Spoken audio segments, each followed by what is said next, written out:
Seventh Dragon 3 Code VFD is a hidden gem of an RPG that was released on the 3DS.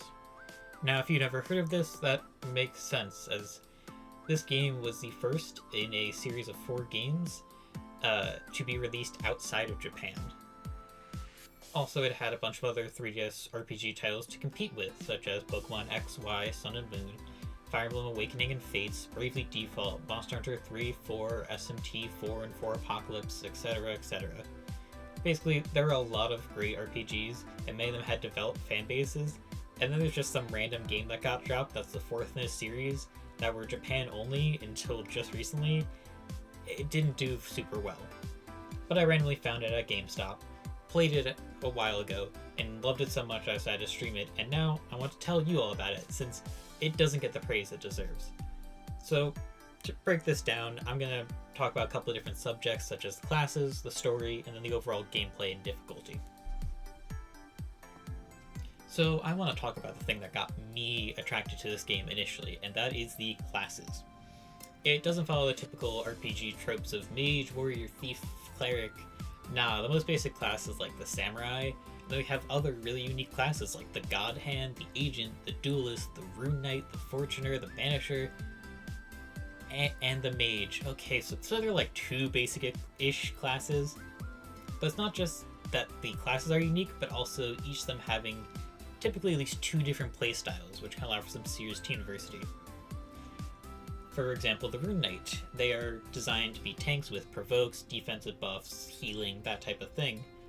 But later on, you can set them to be more of a Dark Knight approach where they sacrifice their own HP to do bonus damage, or deal bonus damage based off of their missing HP. Then there's the God Hand, who's sort of like a support who can do a little bit of healing, buffing, or debuffing, or you can use their own unique mechanic of God Stacks to allow the ability of using high damaging moves. And each class having multiple ways to play, and you having teams of 3 means a lot of different interesting combos. Best part is there isn't really like a best team comp, and as the game goes on you get more and more classes, encouraging you to constantly be experimenting and seeing what's right for you. Like if you're a slow control kind of person, then I would recommend running the Samurai with a Katana, specifically, as well as the Mage and the Fortuner.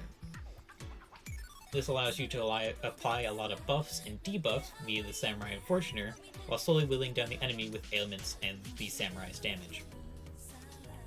Want larger, riskier burst?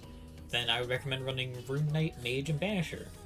By having one turn of set with the Banisher debuffing, the Rune Knight boosting their HP, and the Mage trying to apply paralysis to maintain the HP that you have, you can then turn 2 burst with the Rune Knight using Brave Blade, the Mage healing to make sure that Brave Blade does the most damage, and the Banisher using Earthquake.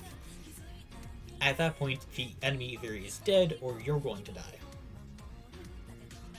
Maybe you want to build around a specific unit or a specific skill, like for example, the Duelist X-Burn skill, which is after casting the duelist casts fire spells, at the end of turn, it does burst damage, depending on how many cards you've used.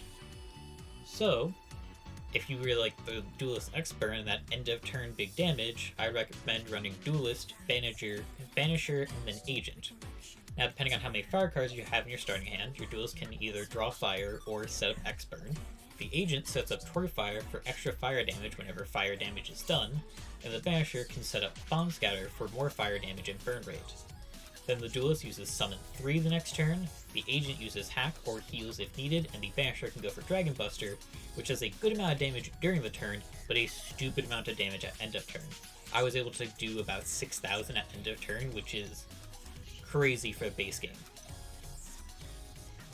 There are a bunch of different combos, and it makes team building really interesting. Like, I've seen people even go with just triple Agent and absolutely break the game because of the react skills, which I haven't even gotten into.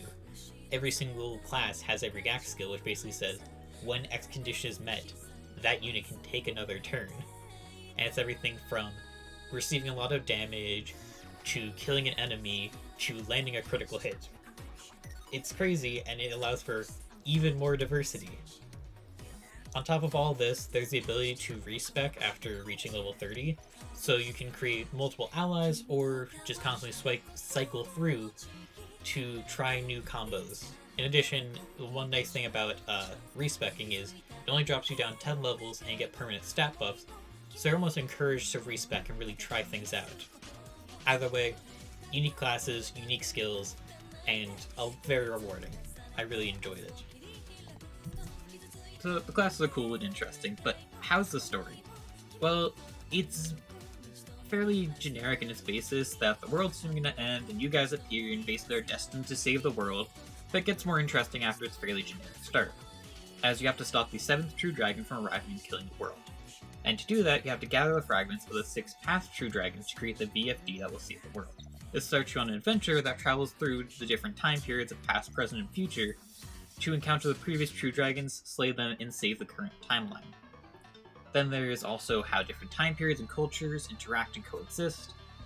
I'm not going to go further into this because anything past that basic overview starts going into major spoiler territories, but I will say the ending did genuinely catch me off guard.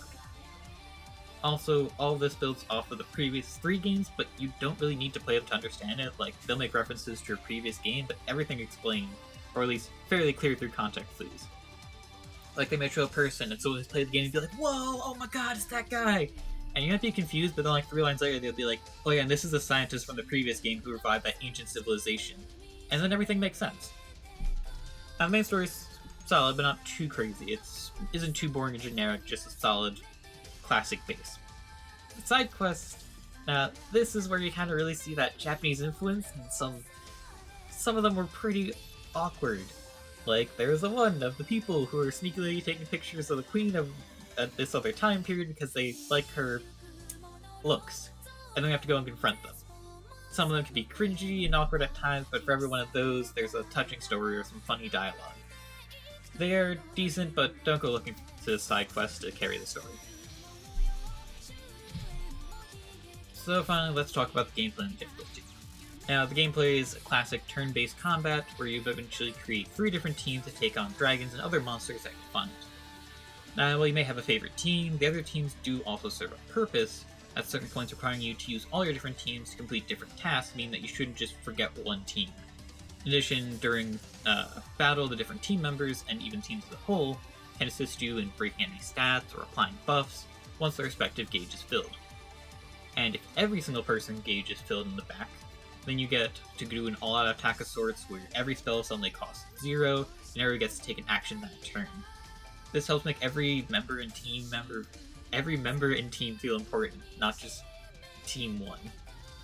The difficulty, on the other hand, is a bit on the harder side with a couple of notable difficulty spikes, and if you really like a challenge, this game can certainly have it. There is an option that you can change the difficulty to make it harder or easier if you like. Typically, normal is not too overwhelming, except for 2 notable exceptions, being one boss about 75% of the way through the game, and then the post-game boss. Those 2 are just ridiculous. Also, if those aren't enough for you, there is a DLC, which I couldn't get to work on my emulator, but they have a special quest that only occurs in the post-game, which is a boss rush of every major boss in this game up to your level, and is unrelentingly difficult.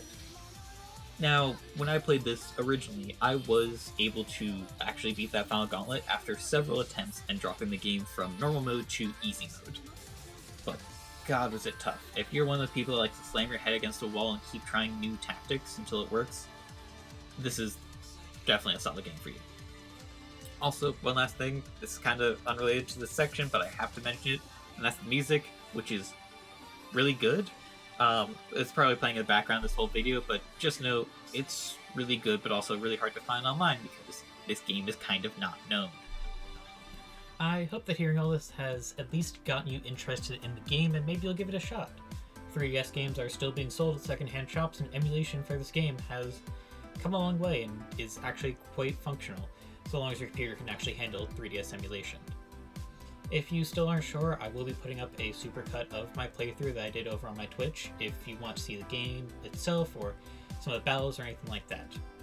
This is truly a wonderful game that unfortunately few people know about, and I want more people to experience it. If you did like this, I don't often ask this, but do leave a like or a comment and let me know, as there are other games I would love to cover, such as the Fossil Fighter series. Thank you all for watching, and see you all next time. Bye-bye.